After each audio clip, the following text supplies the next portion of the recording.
Tamil Junior, November 1978. Get ready.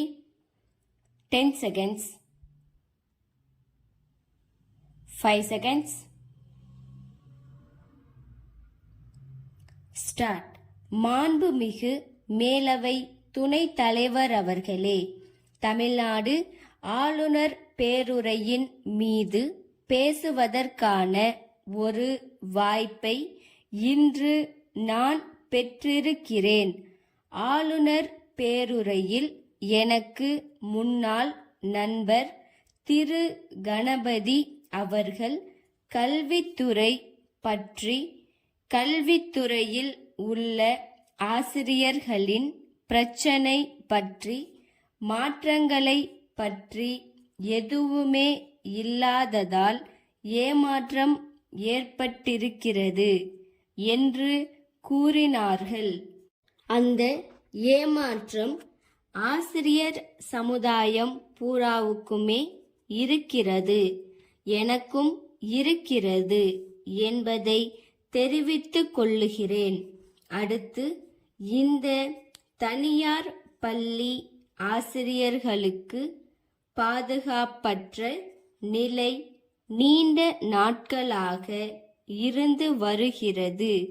இந்த சட்டமன்றத்தில் ஒரு குழு நியமித்து ஆராய்ந்து சட்டம் கொண்டு வர வேண்டியிருக்கிறது. அந்த சட்டத்தை விரைவில் கொண்டு வர வேண்டும்.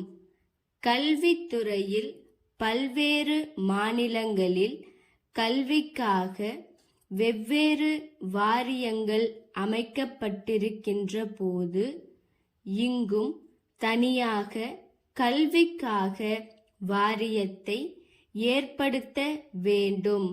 இப்போது பல்வேறு துறைகளில் வாரியங்களை அமைத்திருக்கின்ற இந்த அரசும் கல்விக்காக இங்கே ஒரு தனி வாரியம் அமைத்து அது விரைவில் செயல்படுவதற்கான முயற்சிகளில் ஈடுபட வேண்டும்.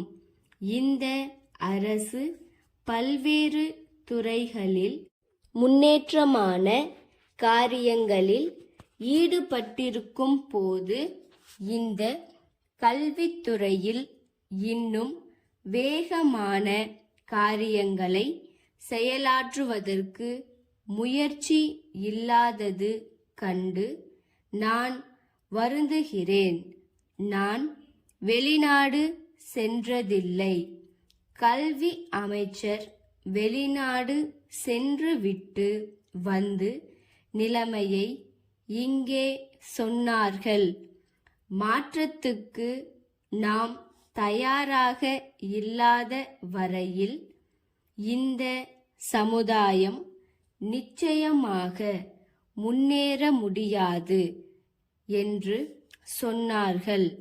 இந்த கல்வித்துறையை திருத்தி அமைப்பதற்கு இந்த சமுதாயத்தில் உள்ள அத்தனை பேரும் பொறுப்பை ஏற்று செயல்படுத்த வேண்டும். ஆசிரியர் சமுதாயம் அந்த பொறுப்பை ஏற்றுக்கொள்ளும்படி செய்ய வேண்டும். அப்படி செய்தால் இன்னும் கல்வித்துறை முன்னேற்றம் அடைய வாய்ப்பு ஏற்படும். இந்த ஜனநாயகத்தில் ஆசிரியர் சமுதாயத்துக்கு முழு சுதந்திரம், உரிமை கல்வித்துறையில் அளிக்க வேண்டும்.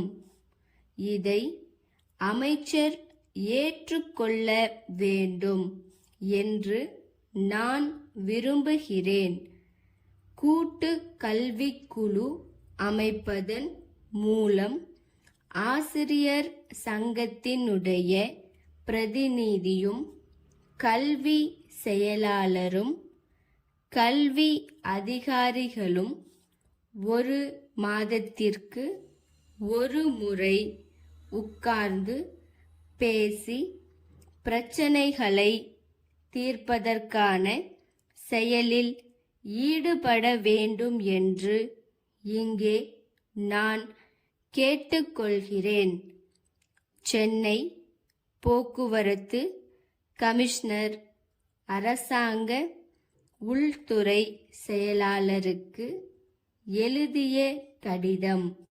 ஐயா, சென்னை ஆட்டோ ரிக்ஷா சங்கத்தின் பொதுக்குழு கூட்டத்தில் ஏகமனதாக நிறைவேற்றப்பட்ட தீர்மானத்தை எனக்கு அனுப்பி வைத்துள்ளார்கள்.